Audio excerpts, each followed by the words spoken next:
institué par Dieu lui-même. C'est l'union de l'homme et de la femme. Il n'y a jamais eu le mariage entre femme et homme. Et ce mariage qui est l'union de l'homme et de la femme instituée par Dieu, ce n'est pas un contrat. Oui, que vous pouvez résilier à tout moment. Aujourd'hui avec tel homme, demain le lendemain avec tel homme. Aujourd'hui avec telle femme, demain le lendemain avec telle femme. Ça, vous trouverez ça dans Genèse 18, Genèse 2, 18 à 25. Matthieu 19, 5 à 6. Que personne ne sépare ce que Dieu a joint. Même le père, la mère, l'oncle, même l'église, le pasteur n'a pas droit de séparer le mariage. Le mariage et le divorce. Pourquoi Frère Branham en a prêché? Parce qu'il y a une confusion dans ces mots. Les uns pensaient que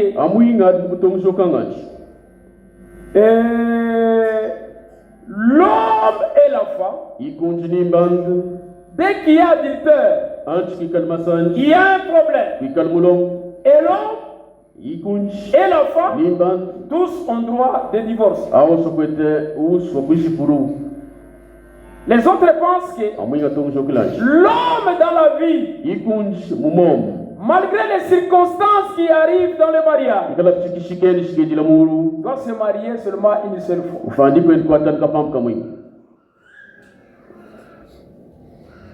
Il y a beaucoup de circonstances dans la vie. La femme peut quitter, aller. L'homme ne peut pas rester. Ce n'est pas l'homme qui est lié à la femme. C'est la femme qui est liée à l'homme. Alléluia. Alors Dieu, frères et sœurs, cette prédication de mariage et divorce, ces deux pensées-là, vous allez les retrouver dans mariage et divorce au paragraphe 66. Et il y a eu la présence de Dieu. Avant que Frère Branham prêche sur le mariage et divorce, pour ne pas avoir honte des gens, il a mis un rideau ici. Et l'assistance était là-bas. Lui a prêché. À la fin, il y a eu beaucoup de questions. Celui-ci pose Frère Branham, qu'est-ce que je ferai? Est-ce que ma femme ici c'est une païenne? Et la condition dans laquelle nous vivons, donc elle est divorcée. Qu'est-ce que je peux faire? Est-ce que je peux la répudier? Les femmes sont venues voir Frère Branham. Non. Nous avons écouté la vérité de la parole. Est-ce que je peux quitter le mariage? Frère Branham a dit, Dieu a parlé à Moïse sur le mariage et le divorce. Dieu a parlé à Paul sur le mariage et le divorce. Dieu m'a parlé sur le mariage et le divorce. Ce que je vous dis, vous qui étiez dans l'état d'ignorance, allez, continuez comme ça. Mais cet enseignement, dites-le, enseignez-le à vos enfants. Alléluia. C'est nous qui écoutons sur le mariage et le divorce. C'est pourquoi il dit au paragraphe 324, l'Assemblée dit Amen. Je vous ai dit la vérité. Ainsi dit le Seigneur. D'un bout à l'autre. Amen. Alors si toi, dans le mariage où tu es, tu fais comme tu veux, tu t'amuses comme tu veux, d'un bout à l'autre, c'est ainsi dit le Seigneur. Mais tu t'attires un jugement pour rien. Alors c'est pourquoi le but du mariage, pour vous qui êtes absents, c'est quoi? Est-ce que ce sont les enfants? Est-ce que c'est la richesse? Est-ce que c'est avoir une belle maison? Le but du mariage, 1 Corinthiens 7, de 1 à 2,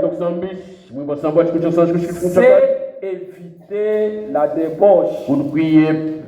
Dieu n'a pas voulu que l'homme soit comme un animal. Un animal peut aller avec je dirais, celle qu'il a mis bas. C'est comme ça avec les animaux. Alors, Dieu n'a pas voulu un désordre dans les mariages. C'est quoi le mariage? C'est pour éviter la débauche. La base du mariage, Proverbe 15, 16 à 17, Ecclésiaste 12, 15, c'est la crainte de Dieu. Dans les mariages où il n'y a pas la crainte, les gens feront comme ils veulent. Ils vont divorcer comme ils veulent. Ils vont agir comme ils veulent. J'ai de l'argent. J'aurai une autre femme. Je suis belle. On me prendra par ton voisin. Il n'y a pas la crainte de Dieu. Alléluia. Alors, l'amour doit être aussi la base du mariage. 1 Corinthiens 13, 4 à 7. Hébreux chapitre 5, 25.